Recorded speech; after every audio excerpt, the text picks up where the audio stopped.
할렐루야! 오늘도 하나님의 놀라운 은혜와 축복이 함께 하실 줄 믿습니다.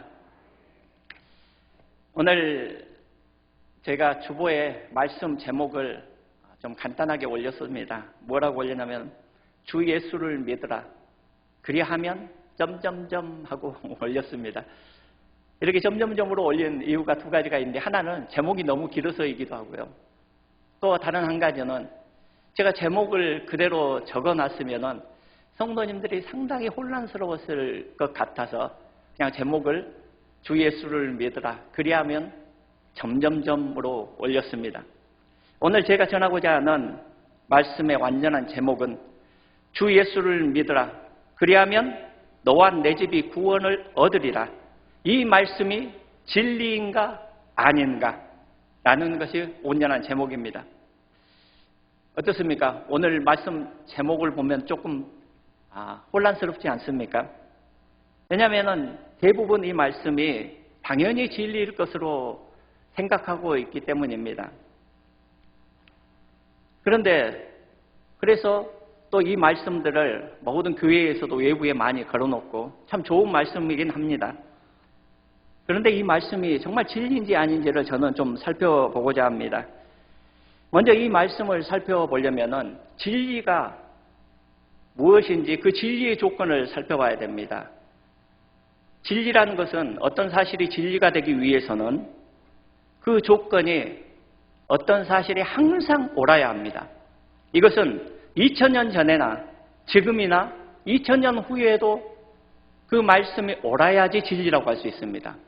그 말씀이 변한다면은, 시대에 따라서 변한다면 진리라고 할 수 없겠죠. 또한 진리란 어디에서나 그 말씀이 옳아야 됩니다. 이곳 우리 광주에서도 이 말씀이 진리해야 되고, 서울에서도 마찬가지고, 우리나라뿐만 아니라 다른 나라에서도 진리로 받아들여야지 그것이 바로 진리라는 것입니다. 예를 들어서 하나님은 한 분이시다. 어떻습니까? 진리죠. 그래서 진리로 믿을 줄 믿습니다. 또 하나님께서 천지를 창조하셨다. 진리입니다. 물론 많은 사람들이 믿지 않고 있는 사람들도 있습니다만은, 그러나 어떤 상황에도 이것은 바꿔질 수가 없는 분명한 진리인 것입니다. 만일 시대에 따라서나 어떤 상황에 따라서 그 모든 것들이 변화된다면은 분명히 진리가 아닙니다. 예를 들어서 천동설은 진리라고 믿어왔었습니다. 그런데 16세기에 코페르니쿠스에 의해서 지동설이 사실로 드러나게 되자 진리였다고 믿었던 천동설은 당연히 진리가 아닌 것이 되었습니다. 이런 것, 이렇게 상황적 진리, 그러니까 시대적 진리, 지리적 진리, 이러한 것들은 참 진리는 아니라는 것입니다. 물론 제가 붙인 말입니다.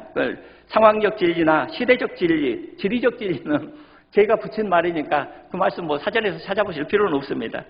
그런데 어찌됐든 이렇게 어떤 사실이 변한다고 하면은 상황에 따라서 변하거나 시대에 따라서 변하거나 지리적인 위치에 따라서 그 말씀이 변한다면은 그것은 진리가 아닌 것입니다. 우리가 사실 말씀드린 대로 진리라고 믿는 것들 중에서도 나중에 과학이 발전하면서 천동설이 진리가 아니게 된 것처럼 그렇게 진리가 아닌 것들이 있습니다. 그런데 성경에서도 마찬가지입니다. 오늘 이 말씀이 우리 성도님들은 대부분 진리로 알고 있고 진리로 또 사용해 왔습니다. 그런데 제가 진리가 아니라고 말씀하는 것은 분명한 거기에 대한 확증할 수 있기 때문에 그렇습니다. 아마 이 말씀이 너무나 좋기 때문에 많은 신학자들도 알고 있었을 것입니다. 대부분 이 말씀에 대해서 알고 있습니다. 그럼에도 사용하는 것은 좋은 말씀, 그리고 한 사람이 믿고 그 가족들이 모두가 구원받으면 얼마나 좋을까라는 그러한 생각에서 아마 이 말씀을 진리처럼 사용했다라고 저는 생각을 합니다. 또한 이 문제에 대해서 제기한 사람이 또한 없었을 것으로 생각을 합니다. 모르겠습니다. 제가 알기로는 없었던 것 같습니다. 그런데 이 문제에 대해서 저는 살펴보고자 합니다. 그래서 첫 번째로는 진리가 아닌 주 예수를 믿으라. 그리하면 너와 내 집이 구원을 받으리라 라고 붙여봤습니다. 왜 제가 이 말씀이 진리가 아니라고 말씀드리냐면은 그 이유는 간단합니다. 너무나 쉽습니다. 여기에서 주 예수를 믿으라 라고 말씀하지 않습니까? 그러면 믿으라라고 하는 단어가 누구에게 이야기하는가 그것만 보면 압니다. 믿으라는 단어는 2인칭 단수입니다. 그러니까 앞에 있는 상대방 한 사람에게 이야기하는 것입니다. 그러니까 사도 바울이 이 이야기를 했을 때는 간수 한 사람에게 이야기했다는 것입니다. 그러니까 주 예수를 믿으라 라고 이야기하는 것입니다. 그렇다면은 제가 성도님들에게 물어보겠습니다. 어떻습니까? 가족 중에 한 사람이 믿으면 모든 가족이 구원받습니까? 아니, 그렇게 되기를 원합니다만은 사실은 아니지 않습니까? 성도님 한 분이 예수 그리스도를 믿는다고 해서 모든 사람들이 함께 구원받는 것은 아니라는 것입니다. 물론 그 한 사람이 주 예수를 믿으면은 모든 사람이 구원받을 확률은 높아지겠죠. 그렇죠? 가능성은 많아질 것입니다. 그렇다고 해서 모든 사람이 구원받지는 못합니다. 에스겔서 14장 14절에도 말씀합니다. 비록 노아, 다니엘, 욥 이 세 사람이 거기에 있을지라도 그들은 자기와 자기의 공의로 자기의 생명만 건지리라. 나 야훼의 말이니라. 에스겔서 14장 16절에도 비록 이 세 사람이 거기에 있을지라도 나의 삶을 두고 맹세하노니 그들도 자녀는 건지지 못하고 자기만 건지겠고 그 땅은 황폐하리라. 주 야훼의 말씀이니라 라고 말씀합니다. 아무리 노아나 다니엘과 욥 하면은 믿음의 거장들입니다. 아무리 그들이 믿음이 충만하다 할지라도 그들의 믿음으로 가족이나 다른 사람들이 구원받을 수 없다는 것입니다. 자기의 의로 자기만 구원받을 뿐이라고 확실하게 말씀합니다. 사실 이것을 우리 성도님도 모르는 분들도 없을 것입니다. 신학자분들도 이 한 단어만 살펴보면 당연히 아는 것을 아마 좋기 때문에 괜히 혼란스럽게 하지 않으려고 이것을 말하지 않았나 싶습니다. 그런데 제가 이 말씀을 오늘 살펴보고 또 이 말씀이 진리가 아니라고 주장하고 싶은 그 이유가 따로 있습니다. 그것은 왜 오늘 사도 바울이 여기에서 이 말씀을 했는가 그것을 한번 살펴보고자 하는 것입니다. 그러니까 오늘 말씀을 정확하게 말씀드리자면 어떻게 해야 됩니까? 주 예수를 믿으라. 그러면 너 가족이 구원받을 가능성이 많아진다라거나 아니면 주 예수를 너와 너의 온 가족이 믿으라. 그러면 너와 내 집이 구원받을 것이다 라고 해야지 옳은 답인 것입니다. 그러나 어찌됐든 오늘 이 말씀을 통하여서 오늘 상황을 살펴보고 이 말씀을 왜 사도 바울이 했을까 바로 그 점을 살펴보고자 합니다.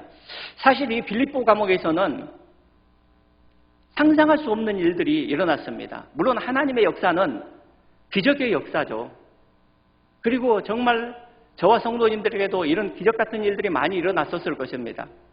그렇다고 해서 그런 기적들을 하나 살펴보지도 않고 이건 하나님의 기적이니까 그렇지 하고 넘어갈 수도 물론 있습니다. 그러나 그것을 살펴보고 왜 이 말을 사도 바울이 하게 됐는가라는 것을 증명할 수만 있다면은 물론 제가 이렇게 설명을 해드려도 안 믿으실 분들은 안 믿으실 것입니다. 그러나 제가 살펴본 바로 최선을 다해서 준비했으니까 들어보시길 바랍니다. 그래서 오늘은 먼저 빌립보 감옥의 이상한 일들에 대해서 두 번째로 살펴볼까 합니다.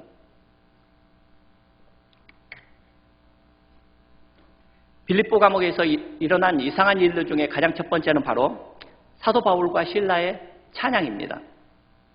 25절에 보면은 한밤중에 바울과 실라가 기도하고 하나님을 찬송하며 죄수들이 듣더라라고 되어 있습니다. 그래서 보통 이 장면을 보고 감옥에 갇혔음에도 정말 성령에 충만하여서 하나님을 찬양했다. 물론 성령이 충만해서 하나님을 찬양한 것은 사실일 것입니다. 그래서 감동하고 우리도 이런 믿음을 가졌으면 좋겠다라고 생각을 합니다. 물론 저도 이러한 믿음을 가졌으면 좋겠습니다.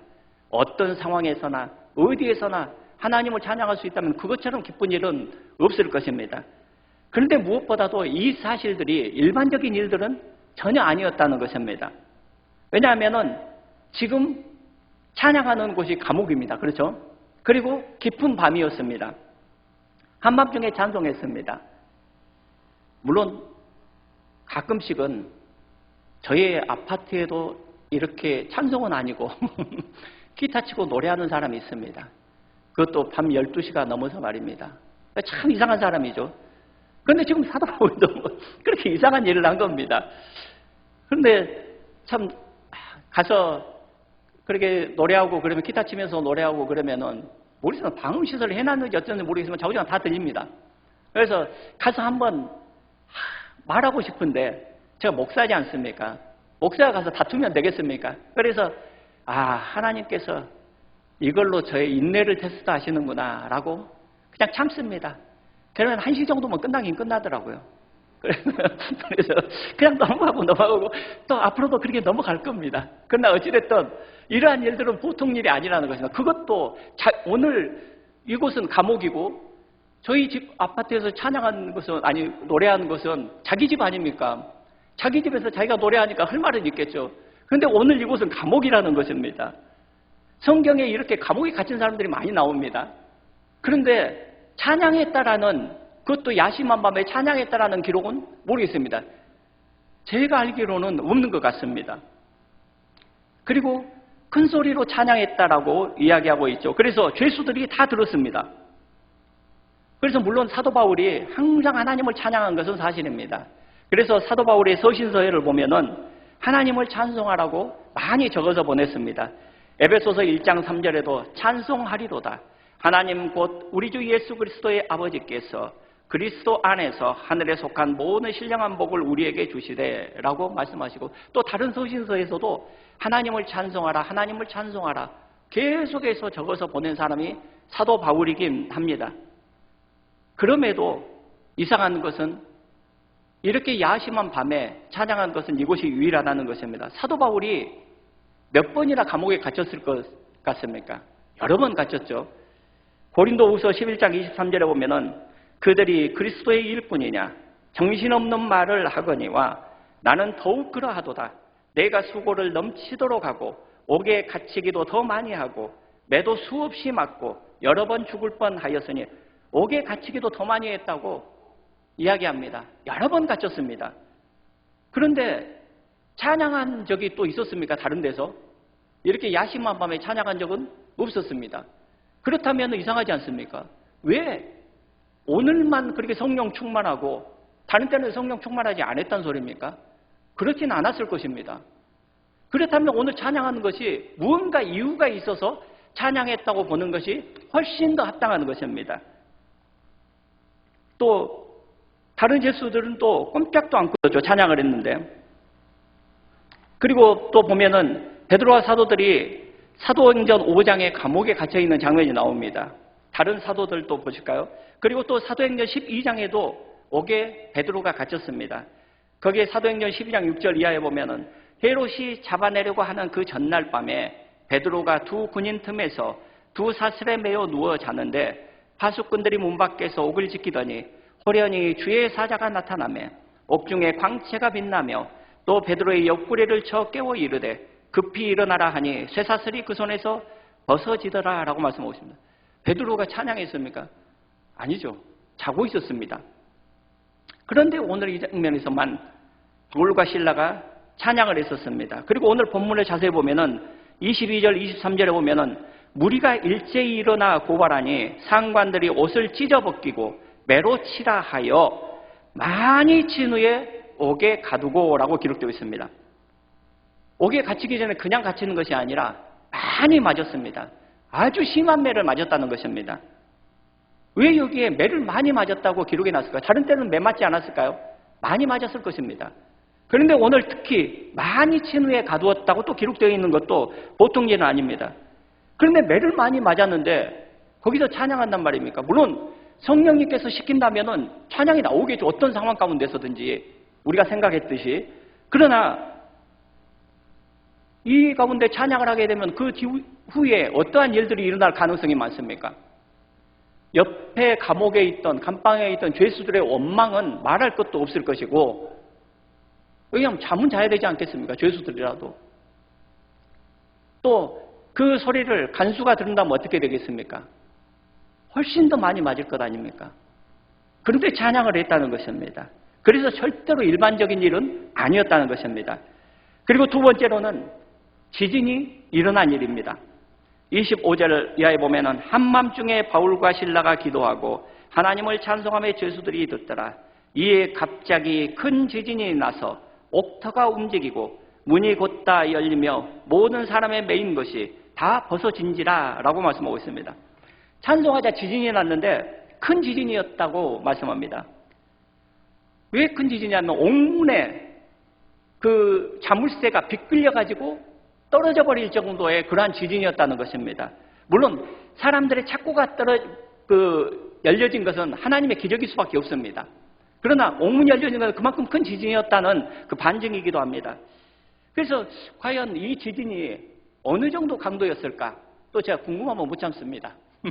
그래서 제가 리히터 진도를 한번 봤습니다. 그래서 이 정도면 한 진도 7은 되지 않을까라고 제가 또 인터넷을 찾아봤지 않습니까? 그래서 리히터 진도 7에 어떠한 현상이 나타나는가 그것을 살펴봤더니 거기 뭐라고 돼 있는지 아십니까? 거기에 큰 지진, 심한 피해를 봄 이렇게 적혀져 있었습니다. 놀라지도 않으시네요. 큰 지진 지금 나왔잖아요. 이렇게 제 육가방 그런 게 맞았다니까요. 그래서 만약에 이렇게 큰 지진이 진도 7 이상의 지진이 일어났다면은 성도일 같으면 어떻게 하겠습니까? 지진이 났을 때 대피 방법이 있죠. 가장 먼저 무엇을 해야 됩니까? 잘 모르시군요. 가장 먼저 그냥 머리 숙이고 피해야 됩니까? 그렇다면 굉장히 잘못 알고 계신 겁니다. 먼저 가스를 잠그시기 바랍니다. 참 이런 좋은 것도 가르쳐드립니다. 가스를 잠그고 그 책상이나 피할 수 있는 그 밑에 숨어야 됩니다. 그리고 나서 어떻게 해야 됩니까? 지진이 잠잠하게 되면 어떻게 해야 됩니까? 빨리 나와야죠. 그렇죠? 왜냐하면 다시 또한 지진이 온다면은 무너질 가능성이 많기 때문입니다. 그런데 오늘 바울과 실라가 어디에 있었냐면은 감옥 깊은 곳에 있었다고 말씀합니다. 그러니까 지하 감옥이었다는 것이죠. 그렇다면은 특히 지하에 있었다면은 그 공포심은 지진이 났을 때 훨씬 더 컸을 것입니다. 그리고 사람이란 어떤 본능적으로 이런 지진이나 그런 재앙이 나면 어떻게 되겠습니까? 바로 튀어나오게 되어 있습니다. 물론 죄수들이 또 바울과 실라가 착고에 묶여져 있고 감옥문이 닫혀 있다면 나오고 싶어도 못 나오죠. 그런데 지금 상황이 어떠한 상황입니까? 착고도 풀려져 있고 또 감옥문도 열려져 있습니다. 그럼에도 불구하고 사도 바울과 실라도 나오지 않았고 다른 죄수들도 나오지 않았다는 것입니다. 참으로 이상한 일이 아닐 수가 없는 것입니다. 혹시 탈옥했다가 잡히면은 사형당할까 봐 그랬을까요? 물론 그것도 공포긴 공포였죠. 그러나 지진의 공포는 훨씬 더 심했을 것입니다. 그래서 그건 이유가 되지 않는다고 생각을 합니다. 그래서 오늘 또 큰 지진이라고 기록되어 있는데 이 후의 상황을 자세히 한번 읽어보면은 이 지진이 일어난 범위가 아마 이 사도 바울이 투옥되어 있던 감옥과 그리고 간수가 있었던 곳 그곳에만 지진이 일어나지 않았나 싶습니다. 왜냐하면은 뒤에 보면은 나중에 간수가 바울과 실라를 데리고 나갑니다. 그렇죠? 그리고 자기 집에 가서 씻어주고 음식도 먹이고 합니다. 그리고 모든 가족들이 침례도 받고 하는 그런 장면이 나옵니다. 만일 성에 전체적으로 큰 지진이 났다면은 다른 사람들이 다 튀쳐나왔을 것이고 또 다른 사람들이 와서 감옥에 무슨 이상이 없는가를 살폈을 것이고 그렇게 데리고 나가지 못했을 것입니다. 그러므로 그 지진이 바로 사도 바울이 있는 곳과 간수가 있는 곳만 지진이 일어났다고 보는 것도 좋을 것 같습니다. 또 하나 이상한 것은 바울과 실라가 이전에 하나님께서 베드로가 감옥에 갇혔을 때 있었던 일들을 바울과 실라가 너무나 잘 알고 있었다는 것입니다. 왜냐하면 바울이 이전에 스데반 집사가 순교했을 때 그 옷을 맞고 그러니까 거기에 주동자였습니다. 그렇다면 이때 바로 사도 바울이 에루살렘에 있었습니다. 그러면 에루살렘에 있었다면 그때 어떤 일들이 있었냐면은 그 베드로에게 천사가 나타나서 2번이나 옥에서 구출한 장면이 나옵니다. 사도행전 5장 17절 이하에 보면은 대제사장과 그와 함께 있는 사람, 즉 사두개인의 당파가 다 마음에 시기가 가득하여 일어나서 사도들을 잡아다가 옥에 가두었더니 주의 사자가 밤에 옥문을 열고 끌어내어 이르되 천사가 구출해 줬죠. 또한 12장에서도 헤롯 6절 이하에 보면은 헤롯이 잡아내려고 하는 그 전날 밤에 베드로가 두 근인 틈에서 두 사슬에 매어 누워 자는데 파수꾼들이 문 밖에서 옥을 지키더니 호련히 주의 사자가 나타나며 옥중에 광채가 빛나며 또 베드로의 옆구리를 쳐 깨워 이르되 급히 일어나라 하니 쇠사슬이 그 손에서 벗어지더라. 천사가 이르되 띠를 띠고 신을 신으라 하거늘 베드로가 그대로 하니 천사가 또 이르되 겉옷을 입고 따라오라 한데 베드로가 나와서 따라갈세라고 되어 있습니다. 천사가 두 번이나 베드로를 구출해 준 것을 분명히 사도 바울도 알고 있었습니다. 그렇다면은 저 같았으면은 이렇게 감옥에 갇혔을 때 저 같았으면 기도했을 것 같습니다. 하나님 한 번이라도 베드로를 구출해 주신 것처럼 천사를 통해서 저를 구출해 주시면 안 되겠습니까? 라고 기도도 했을 것 같습니다. 물론 사도 바울이 했는지 안 했는지 모르겠어요. 제 추측입니다. 이건 이제 제 상상이고. 그런데 저라면 당연히 했을 것 같습니다. 그렇다면은 그렇게 만약에 기도를 했다면 어떻습니까? 지금 이 상황이 바로 그 장면입니다. 하나님께서 바울과 실라를 구출하려고 착고가 풀어지게 하고 옥문이 열리게 하고 이제 나가기만 하면 된 것입니다. 그렇다면 어떻게 해야 됩니까? 할렐루야 하면서 부르던 찬송 마저 부르면서 거기 나와야 되지 않겠습니까? 자리가라 나는 간다 뭐 그렇게 이야기했을지는 모르겠습니다만 그러나 분명하게 거기에서 그렇게 할 수도 있었던 그 장면입니다. 그럼에도 불구하고 이 이상한 일들 투성임에도 불구하고 사도와 바울과 실라가 나오지 않았다는 것입니다. 사실 이상한 일들은 그 전에도 있었습니다. 그것은 바로 하나님께서 사도 바울을 막으신 일입니다. 사실 바울과 실라는 루스드라와 이고니온에서 전하고 말씀을 전하고 아시아로 건너가고자 했습니다. 그런데 하나님께서 막으시고 이곳 마게도냐로 오게 한 것입니다. 사도행전 16장 6절 이하에 보면은 성령이 아시아에서 말씀을 전하지 못하게 하시거늘 그들이 부르기아와 갈라디아 땅으로 다녀가 무시아 땅에 이르러 비두니아로 가고자 했으되 예수의 영이 허락하지 아니하는지라 라고 기록되어 있습니다. 물론 하나님의 뜻을 어기고자 했을 때 하나님께서 막으시는 장면들은 많이 있겠죠. 그러나 사도 바울은 순수하게 복음을 전하려고 가려고 했던 것입니다. 그런데 왜 하나님께서 굳이 이때 막으시고 이 마게도냐로 오게 하셨고 이곳 빌립보 감옥에 이르게 하셨을까요? 그것은 보통 일이 아닌 것입니다. 왜 또 거기에서 사도 바울이 찬양을 했으며 또 그 찬양과 함께 지진이 일어났으며 또 왜 그들이 감옥문이 열렸는데도 나가지 않았을까요? 참으로 이상하지 않습니까? 사도 바울과 실라가 나가지 않으면은 착고가 풀어질 필요가 없지 않습니까? 감옥문이 열리게 할 필요가 없지 않습니까? 그런데 하나님께서 그렇게 하셨다는 것이죠. 그렇다면 왜 하나님께서 그렇게 하셨고 왜 분명하게 말씀이 진리가 아닌 것 같은 말씀을 그 상황 가운데 사도 바울이 간수에게 했던 것일까요? 그래서 세 번째로는 바울과 실라가 나가지 않는 이유와 그 말을 한 이유에 대해서 살펴보고자 합니다. 저는 이 본문들을 살펴보면서 참 이상한 일이다 라고 생각을 했었고 그 말씀을 하나하나 추론해 가다 보니까 사도 바울과 실라가 나가지 않는 이유는 단 한 가지밖에 없다고 생각을 했습니다. 그건 당연할 것입니다. 뭐냐면은 그것은 사도 바울과 실라는 간수가 구원받을 사람이라는 것을 알고 있었다는 것입니다. 물론 하나님께서 성령으로 임하셔서 간수를 감옥에 갇힐 때 간수를 처음 보았을 때 바로 사무엘에게도 하나님께서 그렇게 말씀하시지 않습니까?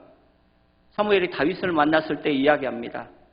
이가 그니 일어나 기름을 부으라라고 말씀하셨듯이 말씀을 주셨다면 알 수가 있었겠죠. 그런데 성경에서 전혀 그렇게 말한 기록은 나오지 않습니다. 그렇다면은 사도 바울과 실라는 과연 어떻게 해서 그 간수가 구원받을 것을 알았던 것일까요? 좀 궁금하지 않습니까? 이 궁금증 때문에 제가 좀 말씀을 더 살펴본 겁니다.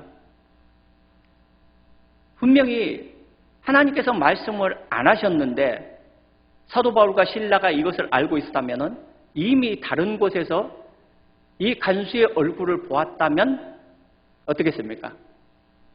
가능하겠죠. 그렇다면 모든 문제가 풀어집니다. 왜 나가지 않았는지, 왜 지진이 나도 그대로 가만히 있었는지, 또 왜 찬양을 했는지 그 모든 것들이 풀어진다는 것입니다. 그럼 언제 사도 바울이 이 간수를 보았을까요? 물론 들어오면서야 간수를 봤겠죠. 그런데 그보다 훨씬 전에 사도 바울은 이 간수를 보았을 것입니다. 그게 뭐냐면 오늘 9절에 밤에 환상이 바울에게 보이니 마게도냐 사람 한나가 서서 그에게 청하여 이르되 마게도냐로 건너와서 우리를 도우라 하거늘 이라고 말씀합니다. 마게도냐 사람 한 사람이라고 이야기되어 있습니다. 그렇죠? 물론 마게도냐 사람이 한두 사람이겠습니까? 그런데 제가 이 마게도냐 사람, 이 사람이 바로 간수라고 생각한 것은 오늘 빌립보 감옥에서 일어났던 그 많은 이상한 일들 때문이기도 하고 그 뒤에 사도 바울이 왜 그렇게 이야기했는가가 이해가 되기 때문에 그렇습니다. 왜냐하면 처음에 분명히 뭐라고 이야기합니까? 그 사람 하나가 서서라고 이야기하죠. 그냥 한 사람이 나타났습니다. 환상에. 그리고 만약에 어떤 사람을 보여주고 싶지 않는다면 하나님께서 왜 환상을 보여주셨을까요? 환상이라는 것은 분명히 어떠한 사람을 본 것입니다. 물론 환상이 흐릿하게 보일 때도 있겠죠. 그런데 만일 그 환상이 정확하게 어떤 사람을 보여줬다면 어떻겠습니까? 아니라면은 하나님께서 그냥 말씀으로 그냥 마게도냐로 가라. 구원할 사람들이 많다라고 이야기했을 수도 있을 것입니다. 그런데 굳이 이렇게 하시는 것은 바로 그 간수를 보여주시기 위함이라고 저는 생각을 합니다.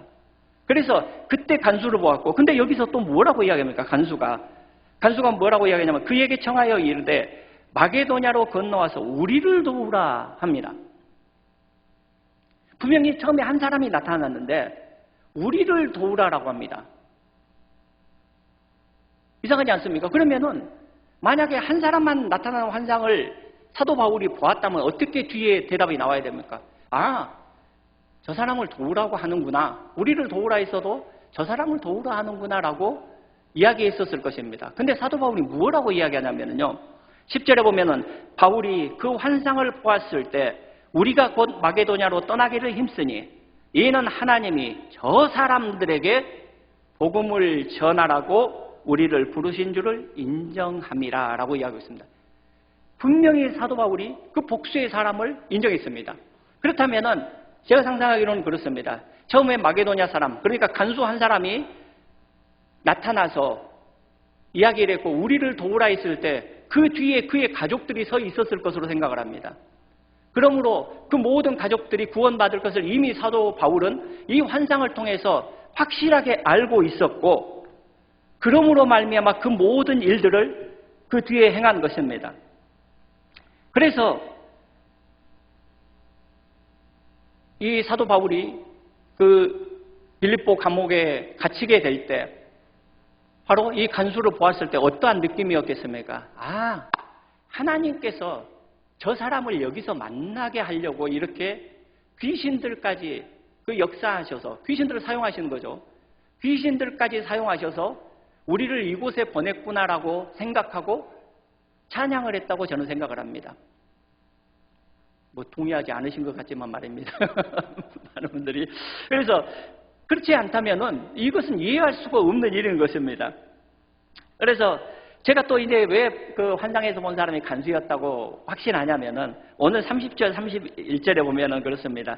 그들을 데리고 나가 이르되 선생들이여 내가 어떻게 하여야 구원을 받으리까? 분명히 뭐라고 해야 하냐면 내가 어떻게 하여야.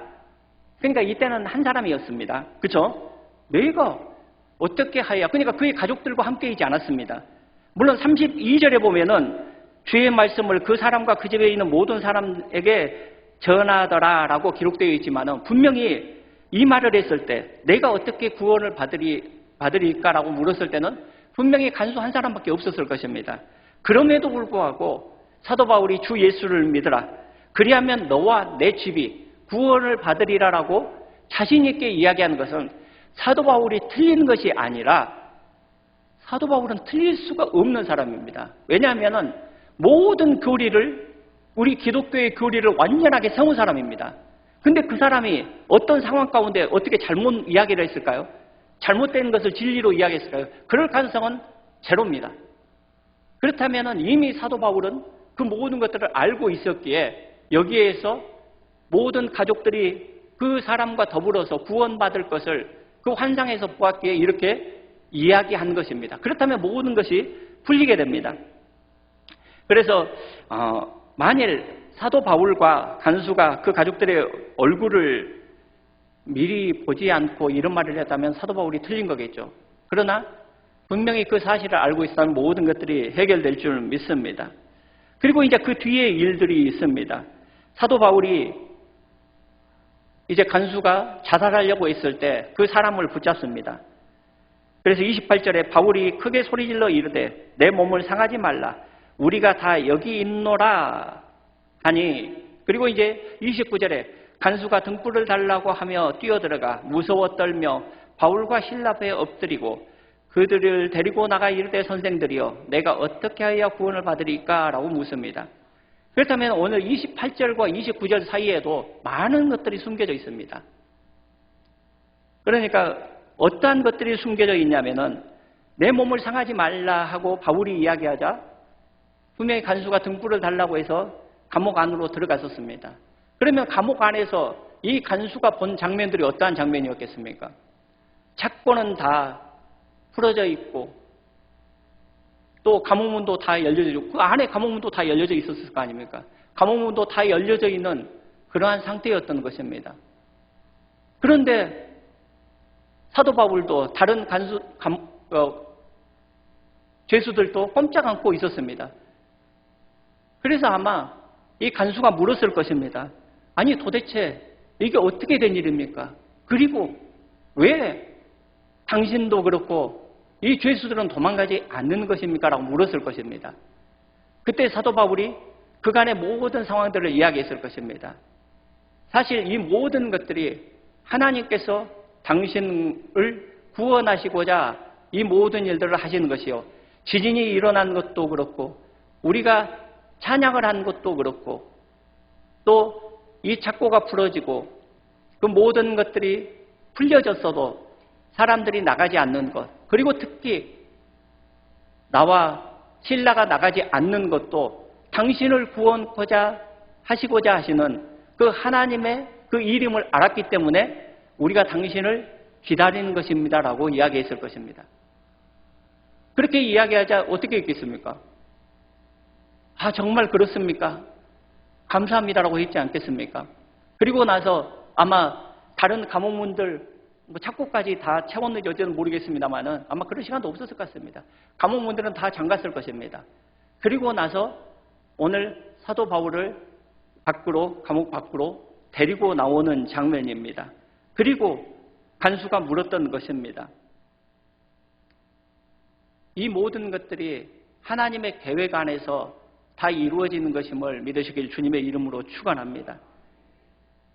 만일 한 사람이라도 나갔으면 당신이 죽을 것 같아서 하나님께서 막으시고 그 다른 감옥의 죄수들은 하나님께서 그들에게 두려움을 주어서 나가지 못하게 했습니다. 라고 이야기했을 것입니다. 왜냐하면 분명히 그 죄수들이 자고 있지는 않았거든요. 바울과 실라의 찬양을 들었더라라고 말씀하고 있으니까 말입니다. 그런데 하나님께서 두려움을 주어서 막았고 바울과 실라는 나갈 수 있음에도 불구하고 바로 하나님의 구원의 역사를 이루어 가시는 것을 알고 찬양을 했고 그 모든 일들을 행했고 나가지 않고 그 간수가 오기를 기다렸고 그가 자살을 하고자 했을 때 그것을 막았던 것입니다. 정말 하나님의 그 일들이 놀랍지 않습니까? 그러니까 분명한 사도 바울이 주 예수를 믿으라. 그리하면 너와 내 집이 구원을 받으리라 라고 말씀했던 것은 제가 아까 지금 말씀드렸던, 물론 이제 그런 말은 없다고 했죠. 상황적인 진리인 것입니다. 그 상황에서는 맞는 말이었던 것입니다. 또 이렇게 가족의 구원에 대해서 이야기하는 것은 또 한 장면이 나옵니다. 다른 데에서. 한 군데 나오는데 바로 사도행전 11장 12절 이하에 보면은 성령이 내게 명하사 아무 의심 말고 함께 가라 하시매 이 6 형제도 나와 함께 가서 그 사람의 집에 들어가니 그가 우리에게 말하기를 천사가 내 집에 서서 말하되 내가 사람을 욥바에 보내어 베드로라는 시몬을 청하라. 그가 너와 내 온 집이 구원받을 말씀을 내게 이르리라 함을 보았다 하거늘 이라고 말씀합니다. 고넬료가 베드로를 청했을 때 바로 그 일입니다. 그런데 여기서도 보면은 너와 내 온 집이 구원받을 말씀을 이룰 것이다 라고 말씀합니다. 그런데 왜 이렇게 이 장면에서는 또 이야기를 했느냐? 바로 사도행전 10장 24절 이하에 보면은 이튿날 가이사라에 들어가니 고넬료가 그의 친척과 가까운 친구들을 모아 기다리더니 마침 베드로가 들어올 때 고넬료가 맞아 발 앞에 엎드려 절하니라고 기록되어 있습니다. 그러니까 모든 사람들이 그 말씀을 받으려고 가족들이 기다렸기 때문에 거기에 합당한 말씀인 것입니다. 그렇지 않으면은 이것은 진리가 될 수 없는 것입니다. 그래서 오늘은 이 말씀이 진리가 아닌가, 진리인가를 살펴보았습니다. 그러나 우리가 좋은 뜻으로 알고 사용하는 것은 절대 나쁘다고 볼 수 없습니다.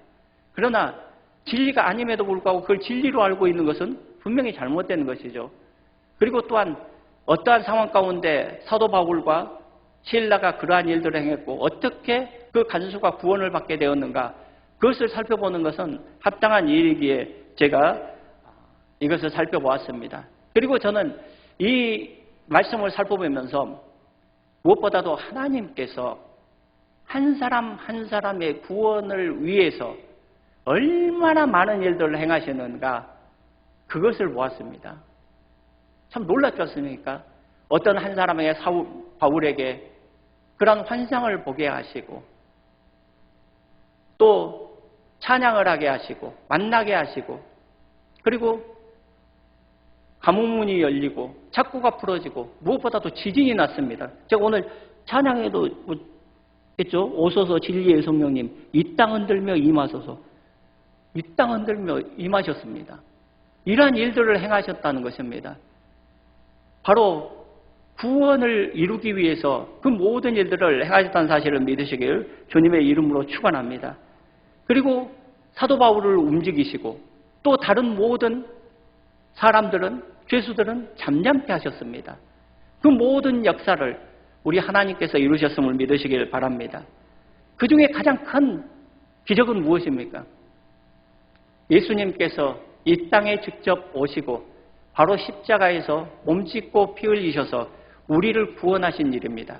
그보다 큰 기적은 없음을 믿으시길 주님의 이름으로 축원합니다. 사실 이 장면들을 보면 간수는 어떤 구원받을 만한 아무 일도 하지 않았습니다. 그렇지 않습니까? 바울이 그 환상을 보았을 때 이 간수는 무엇겠습니까? 무엇을 했을까요?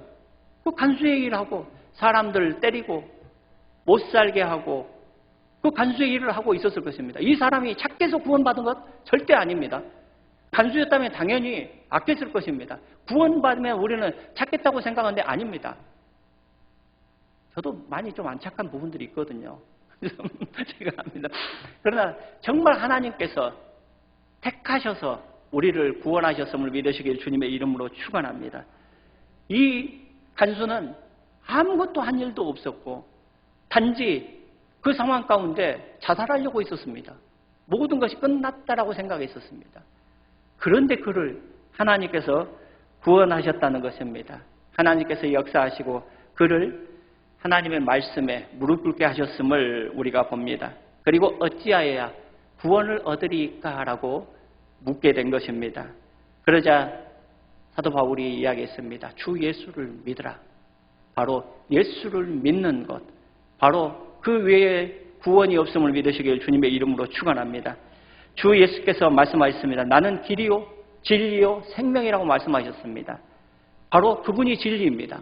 그분 가운데 들어가면 진리 가운데 들어가는 것이고 또 우리도 진리를 찾고 그 진리 가운데서 살아가야 될 줄 믿습니다. 그래서 저희가 진리인지 아닌지를 또한 살펴보게 되었던 것입니다. 물론 말씀드린 대로 좋은 마음으로 선한 마음으로 이 말씀을 전하는 것은 얼마든지 좋습니다. 그러나 무엇보다도 이 간수에게 행하신 일, 그 놀라운 일들을 우리들은 더 살펴보고 또 우리는 깨달아야 될 줄 믿습니다. 그러면은 이 간수와 그의 가족에게만 구원을 이루려고 이르게 하셨습니까? 아닙니다. 저와 우리 성도님들에게 또 이러한 일들을 하셨음을 믿으시길 주님의 이름으로 축원합니다. 아마 각자의 그 모든 구원의 그 방법도 달랐고 지금 이 자리에 있게 된 그 모든 것들이 다 달랐을 것입니다. 저도 마찬가지입니다. 저도 구원받을 만한 어떠한 것도 없었습니다. 그러나 하나님께서 사랑하셨고 택하셨고 때로는 두려움도 주셨고 교회 안 가면은 좀 큰일 난다 라는 두려움도 주셨습니다. 그리고 또 말씀도 주시고 직접 말씀도 들었습니다. 내가 세상 끝날까지 너와 항상 함께 있으리라 라는 말씀을 직접 들었습니다. 그 말씀도 주시고 그 말씀만 주셨을까요? 또 사역을 감당할 때 여러 가지 말씀들을 또 필요한 말씀들을 주셨습니다. 그러기에 제가 이 자리에 서 있는 것입니다. 그러면 우리 성도님들은 어떠신가요? 그 구원을 이루기 위해서 얼마나 많은 일들을 우리 주님께서 하셨는지 한번 생각해 보시길 주님의 이름으로 축원합니다. 그리고 그 구원은 지금도 이루어가고 계심을 믿으시길 주님의 이름으로 축원합니다. 그 하나님의 완전한 계획 가운데 우리가 있다는 것이 얼마나 큰 축복이고 행복인지 모르는 것입니다. 지금 세상에 우연한 일은 하나도 없습니다. 그래서 이 세상 가운데 지금 일어나는 코로나나 여러 가지 불편한 일들이 너무 힘들죠. 그러나 무엇보다도 우리가 믿음 가운데 서야 할 것은 하나님께서 그 구원을 완성하신다는 것입니다. 그 구원을 완전하게 이루신다는 사실입니다. 그분이 시작하셨고 그분이 이루심을 믿으시길 주님의 이름으로 축원합니다. 계시록 22장 13절에 말씀합니다. 나는 알파와 오메가요 처음과 마지막이요 시작과 마침이라고 말씀하십니다. 우리 모든 성도님들 구원을 이루셨고 또 이루어 가시고 완전히 성취하실 주님을 늘 찬양하며 기뻐하는 복된 성도님 되시길 주님의 이름으로 축원합니다.